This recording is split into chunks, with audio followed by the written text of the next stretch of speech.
Greetings, everyone, and welcome to another 12 at 12 live with Dr. Jonathan Ellerby. That's me.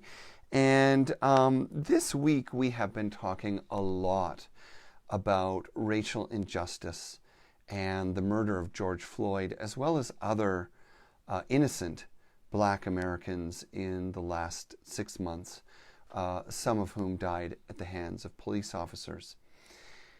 There is no simple way to discuss these things, and there is no way to invalidate any one side of the story.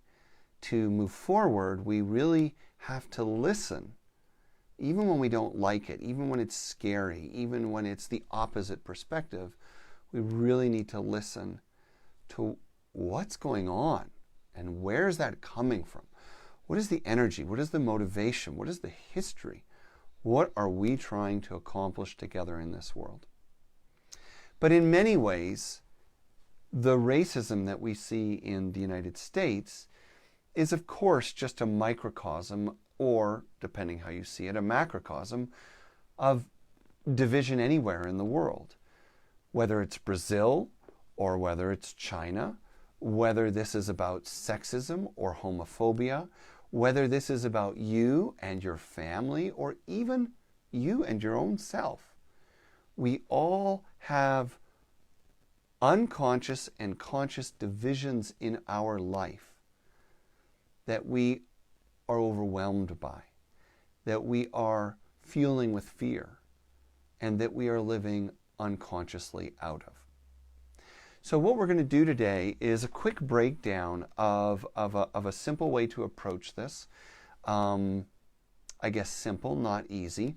And it follows the themes that we've been exploring in recent days in the 12 at 12, and is actually a very short encapsulation of something that I just shared at the Althea Center Denver online.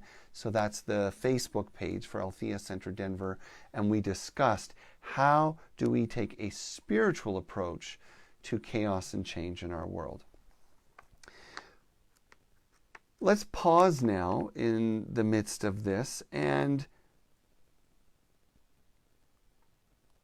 take a moment to catch our breath, get centered, open our hearts and minds, and consider another way of being. So, a few big breaths in and out.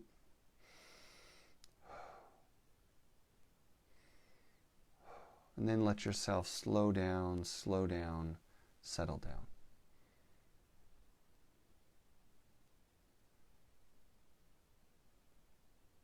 And as you find your quiet center, even if it's just for a moment, even if it's just a glimpse, you want to remember that this is the place from which all your most important decisions, communications, and sharing must start, especially your activism for change. Staying with your eyes closed, staying with the breath soft and regular.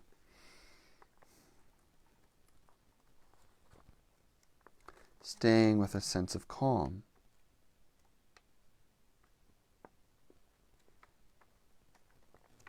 Being with your breath.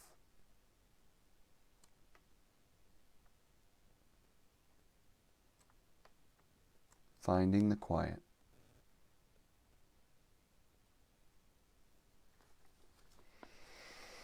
And in that silence, we share this reading like a prayer. Judy Chicago, an artist and author, creates a vision of life on the other side of this great pain and division. She writes, "And then all that has divided us will merge. And then compassion will be wedded to power. And then softness will come to a world that is harsh and unkind. And then both men and women will be gentle, and then both women and men will be strong, and then no person will be subject to another's will. And then all will be rich and free and varied, and then the greed of some will give way to the needs of many. And then all will share equitably and equally in the earth's abundance. And then all will care for the sick and the weak and the old. And then all will cherish life's creatures. And then all will live in harmony with each other and the earth. And then everywhere will be called Eden once again. It's an interesting analogy to think about the restoration of balance in our world, balance between races, balance in this country, as a kind of return to Eden.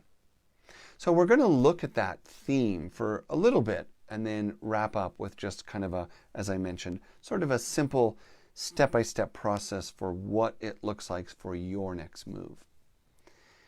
But if you go back to the Garden of Eden story, and it really doesn't matter if that's from your tradition or not, it doesn't matter whether you've read it lately or not, but if we look at it mythically, mystically, spiritually, then we see a kind of metaphor for life very obviously in place. The first part of it is, now just check this out because it's pretty cool.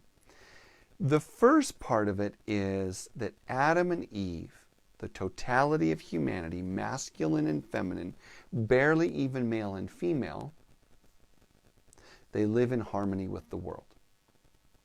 Then, the feminine principle, through her engagement with life itself, the willingness to be sustained by fruit and not spirit, creates a change. Now, this has been used, frankly, to oppress women for thousands of years. Women are to blame for the fall. However, if you go beyond that and you see that spirit and myth are always at work, you could also see that all great changes in consciousness begin with the feminine. And I would say that would be true. And more so, that this represents the story of the soul coming to earth, the spirit coming to a human experience, and it is about eating of the fruit, being in the world. We can't escape that.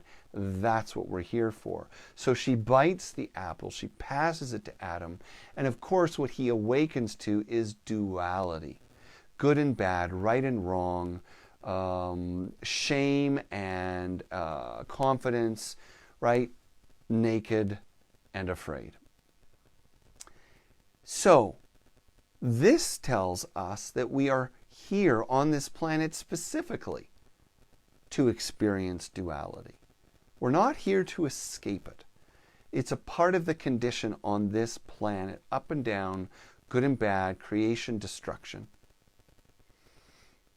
If we don't own that, integrate that, and learn from that, then we polarize ourselves. One becomes good, one becomes bad, one becomes desirable, one becomes fearful. And of course, in the unconscious, ignorant embrace of polarities, we're kicked out of the garden, right? So remember, and this is critical, when Adam and Eve are sent out of the garden, it's almost like they go through a wall and it's guarded by a flaming sword. Do you remember that image? Maybe you haven't read that in a while. It's kind of cool.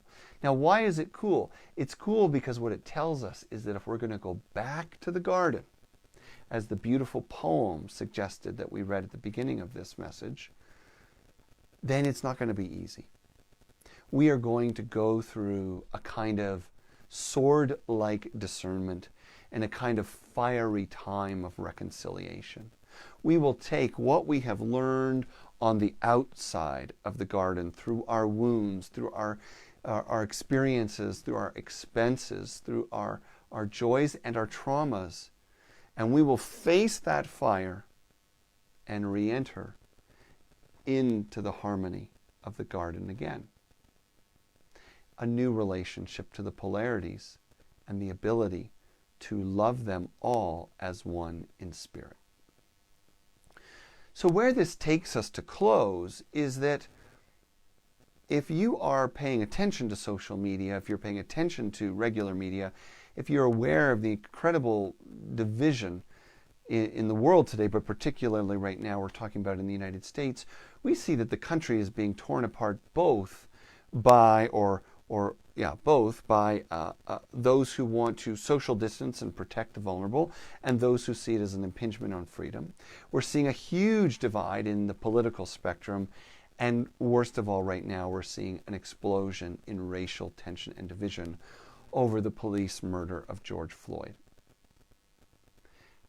But these are the same polarities that we woke up to in that garden. These were the same polarities we were cast into when we left.